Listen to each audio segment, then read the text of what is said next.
లేరని ఆకాశానికి చెప్పని ఈ రక్తాక్షర లేఖని ఇప్పుడే పంపని అన్నం పుణ్యం ఎరగని మా సీమకిరా రమ్మని ఆహ్వానం అందించని మెరిసే చూపుని తొలగింది ముప్పు అని నీలి మప్పు మనసారా నవ్వని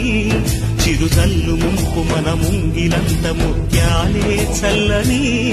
ఆశాసు గంధమైనే